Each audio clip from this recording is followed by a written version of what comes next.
蒜香味少一半嘛。对啊，还有这个吃那个炸酱面，不是也得配着蒜？没错没错，对，不吃蒜就不够正宗，说实话。就是啊。还有就是咱们都吃了蒜，那聊起来，那你说这味儿才正宗的，那才正宗的，对。得了，一会儿还是划船出去聊，在水上可以保持社交距离。好，尝尝了啊。说法叫聚众吸溜碳水。对，聚众吸溜碳水，没错。什么？这是一个罪。对，这样吸溜什么？碳水。碳水。现在吃碳水不是犯罪吗？对，现在大家不都倡导不吃碳水吗？但是对于我来讲，我更倾向于生活是一个圆圈，平衡是那个跷跷板2点是吧？是跷跷板。我更认为生活是一个圆圈，就是每个人都一定要完成自洽的过程。就是你无论你折腾也好，你岁月静好也罢，你忍辱负重前行，这都可以。只要你自洽，你觉得好就好。就是找到这个圆圈当中的这个边界。对，没错。课上说的，每个人就是一个个体。没错。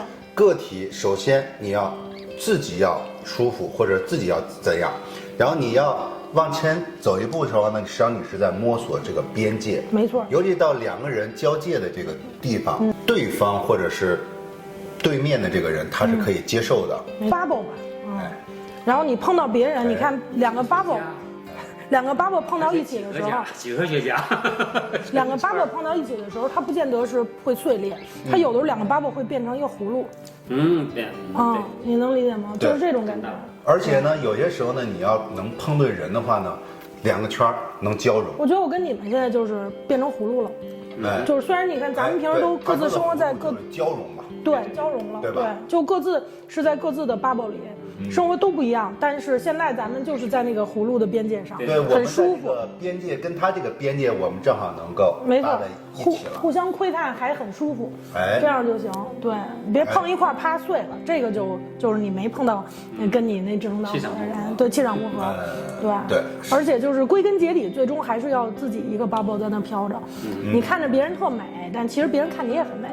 对，但是不一样。你像昨天跟我那些夏令营家长，他们都是住 TMR 豪宅的人。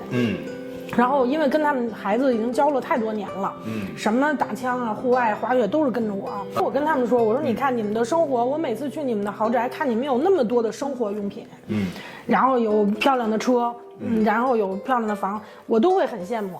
然后我还会发朋友圈吹一壶，我说你看我有一个这样的朋友。但是你让我去过你的生活，如果咱们互相exchange，你也不会开心，我也不会开心，咱们心里都是非常清楚这一点的。对，还真是。我看那个豪宅，在豪宅里忙碌惯了的妈妈，在我这厨房觉得转都转不过身来。对，但是我要去他那儿，我会特别 miss 我的湖、我的船、我的房车。你明白吗？就是这样。对，所以自己开心就好了，然后偶尔的时候碰到一起，融合一下，很开心。对，所以这也是为什么我要去做这个生意，因为我个人认为我的生活比较特立独行，不是这儿的 typical 的 Chinese community 的生活。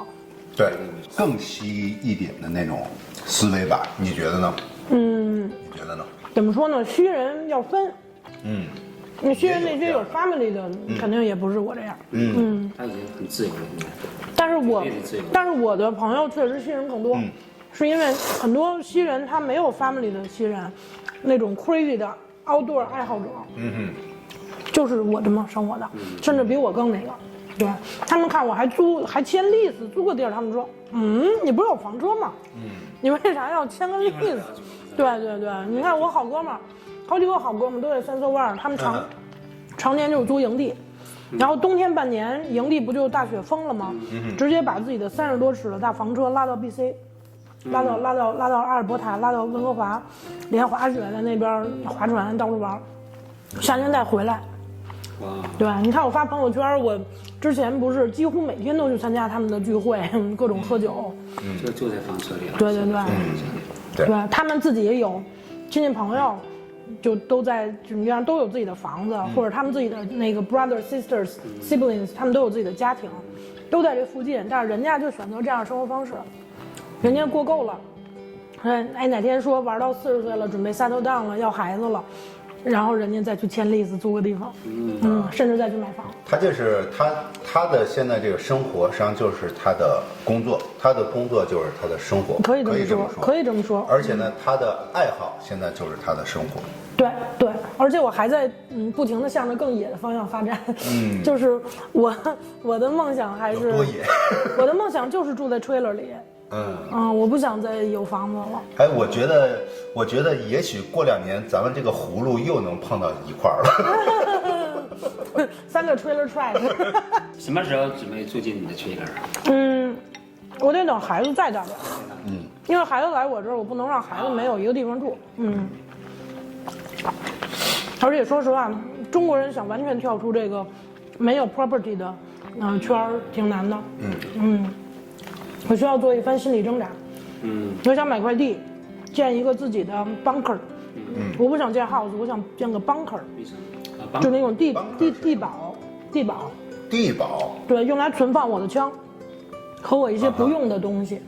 它要足够安全。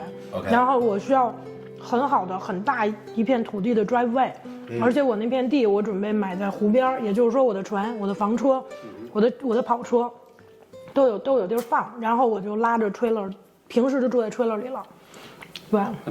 你就住在那个 trailer 里。对，我可能。但你那个这么大地，你是存放你自己的这些。对，我可能偶尔会回来住，但是我不会老住。所以这就是为什么我一定要买地自己建。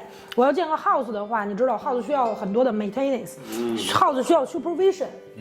你不是装几个摄像头就行的，你得经常检查这些乱七八糟东西。对 ，house 需要的 care 太多了，我给不了。因为我就想拉着房车去，黄刀白马阿拉斯加到处去溜达。再来个蒜吧，你先。哎，谢谢您。你也再来。我那几个住 trailer 的 trash 朋友。大板蒜。大板蒜啊！我跟他们说，我说3个，我今年就是一个大的，就是3个大的变化。我跟你们说说他们的反应啊。第一个，我说，哎呀，我终于得到了人生中第一个 Airstream。然后他们说 ，Oh gosh, too fancy, too flashy。Airstream 是这个品牌还是说？这 Airstream 是清风，是全世界最好的房车品牌。是美国的。你就说你现在买 Airstream 对。OK， 它是最好的。他们就说你买 Basecamp，还是看着是能玩的，能跟我们玩到一块儿的。说但是仍然你买这么 luxury 的这种奢侈的，你等于拉着5星级酒店在走。OK， 没有意义。他们认为。就乱花钱，你买这牌子，这不就是为了炫耀的牌子吗？你明白吗？他们买什么？他们买 Jayco， 他们买 Cole， 买的真正 practical 的房车，真正实用级别的房车。他们我这个是天花板，他们认为太 flashy 了。但我马上跟他们说，我说我先汇报，我买的不是 classical， 我买的是 Basecamp。然后他们说那还行，至少能装摩托车。至少里边可以把摩托车塞进去。那个床呢是可以 split 弄成2半，就像皮卡车的后座一样，完全贴墙。然后呢，床就消失，床消失之后，整个后面是个大的 base， 你可以放 SUP， 放 kayak， 放 motorcycle， 放 ski， 甚至可以小的 ski 都能放进来。咱一会儿再看。它就叫 Basecamp， 意思就是说，其实就是能拉货的。这个的话呢，我朋友就说，虽然很 fashionable， 但是还行吧，至少你还是个玩家。如果买的是那种固定床的，一进门特 luxury 的那种，他们就不跟我玩了。你明白吗？他们反而遭嫌弃了。我就是很遭嫌弃，因为我买的房车太贵了，就这么事儿。然后第二个，我跟他们说，我说嘿，我准备那个要开车去休斯敦。对，我要开车去休斯敦参加枪展，这是我今年的孩子的毕业旅行。然后他们就说，哎，开车上休斯敦还行吧，但是你为什么要订 motel 呢？你明白吗？他们认为你有皮卡车耶，说你不拉房车也就算了，皮卡车你不是有皮卡帐篷吗？你为什么不睡皮卡帐篷？你为什么要订 motel？Look down on you， 你明白吗？我说什么都是不够。OK， 他们说完这些观点之后，那你认为他们说的对，还是当然对了。你认为他说的那当然对了，对，但我都知道那是我终极目标，但是我现在还在路上。他们大部分都有女朋友，就是俩人。你说的是中国人还是西人？都是西人，肯定是西人，中国人没。他们都是，比如像他们没有做生意，因为生意还是要求你要经常回来开会。但是他们做的，比如像就是那些建筑工，就是那些自己能独立，比方独立的电工。OK。他一年就是工作几个月，攒一波钱就走。对，平时而且你知道，平时住 trailer 的话，真的不用花多少钱。你一个月3000的房钱就能省下吧？对吧？就是需要挣钱就回来挣钱，挣够了出去玩。没有，他们是一边旅行一边挣钱。对，还可以，对，也可以。我一朋友水泥工，水泥工知道吗？哪儿都不限制都可以。他有加拿大的这个水泥工的证。他现在法国仍然在给人做水泥啊，也可以，因为他没有旅行费用了。对，他跟我说到法国也可以用的。不是，他是被人家请去做水泥工嘛？雇佣过去嘛？不是啊，他是在这儿攒了2万块钱，然后是去年年底的时候漂洋过海拉着房车过去的，然后就一直在欧洲游历。然后他就是你比方说他没钱了，他就去接一个活儿，那当地论坛上因为法语都很好嘛。接个活儿给人做水泥，做完水泥收个几百刀、几百欧、几千欧，这又继续旅行，又继续玩。现在他正在卢瓦赫，然后再给人家磨房子。我说你要攒多少钱这次？他说我准备攒6000，因为6000块钱他8月底要回来，他妈妈过生日，他得把钱攒够了回来。他这6000是回来的船票，这么说。实际上也可以。对，他现在已经攒够了。真是一种玩法。他8月初就人和 trailer 一起上船，然后8月底回来赶他妈生日，你知道，20多天从法国回来。他那个船就是普通的，就是那种轮船了嘛。轮船。赶紧去学泥水工吧。就好，北上巴士。反正就这么说，就打零工。先把蒜先吃了。你在玩这个上面你怎么看？玩，就是你对玩是怎么一个定义的？玩 play is a learning activity。play 就是个 learning process。对，它是最好的，也是最 natural 的一个学习的方式。对。不管大人小孩都是这样。不管大人小孩都是这样，所以一定要活到老，玩到老。如果你不玩，哪天停止玩，你就是停止 learn， 你就是停止学习。活到老，玩到老。对呀，取代那个活到老学到老，是吧？我在做我这个频道之前，3年前疫情之前，我还做这个频道，就是大明带你玩，对吧？又不谋而合。对呀，那个大明带你玩，然后呢，当时我就说，这个玩实际上就是在学习的一个过程。没错，对吧？你看所有的小孩，你看我们的孩子来加拿大后啊，我们会鼓励他，你去踢足球，或者是你去打冰球。任何东西全都是从兴趣提起的，实际上这兴趣提起，它就是来源于玩上面了。你也是一个爱学习的人，我特别爱学习，对，我是一个学习欲望超级强、超级好奇心爆棚的人，我什么都想尝试。